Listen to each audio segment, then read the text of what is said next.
Good morning again. This is work that I'm doing with Alana Gershon. She's in the Department of Anthropology, and we're looking at how online data affects hiring and discrimination. So there are companies like Intello, TalentBin, and Guild, and what they're doing is scraping the internet to find information out about you. And the problem with this is that there's information that is available online that employers don't necessarily have to ask, that they cannot ask within an interview. So now we have this whole issue of all of this information that is out there that allows employers to make a decision about you before they even see you. And so this becomes problematic. And also, one of the issues is that how is this information actually being combined and presented? Is the information actually accurate? And what can a job seeker do to correct information about them that is presented online? So job seekers concerns are, there are several things that job seekers try to do. They try to actively hide their age. They want to obfuscate career transitions, things like unemployment. They want to conceal qualifications. Maybe they're overqualified or underqualified. And employers are looking for discrepancies in applications, which are an indication of trust or lack of trust.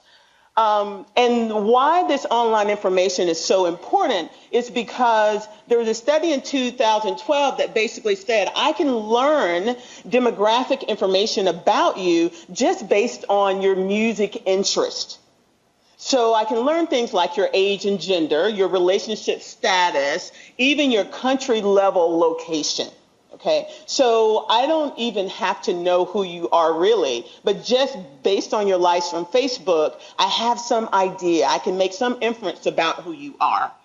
And so is this important? Yes, it's important because Akisi in 2015 began to look at how online information actually affects the hiring process. And so what he did was a resume study, and he also created online accounts and was tweaking specific information about you.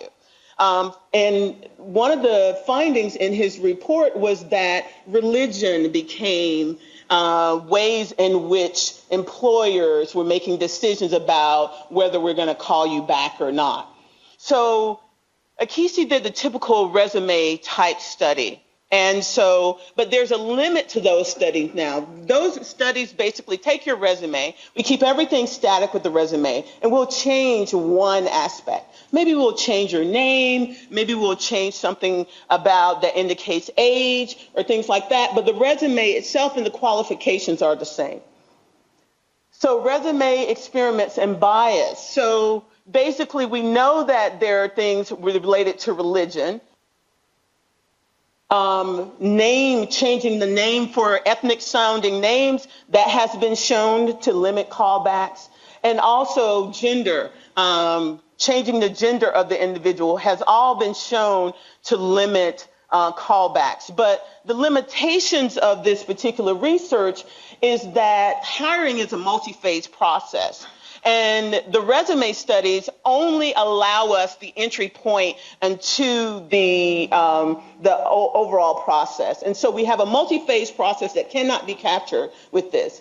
And resume studies also assume a static profile. And given the presence of online information, your profile is not static. And the profile that these companies are creating about you, are dynamic, and they're using all types of online sources. So and then information like your credit score, has some inferences or correlationship with zip code to indicate things like reputation and trustworthiness. So the next step, what we want to do with this research is move beyond our resume experiments. We want to build a framework to allow us to create a profile that's more comprehensive and representative of what employers are actually using. We want to develop a means for identifying these discrepancies that employers are also identifying with this online information. And we want to enable semantic comparisons between profiles so that we can actually extend what is currently being done with the resume experiment. Thank you.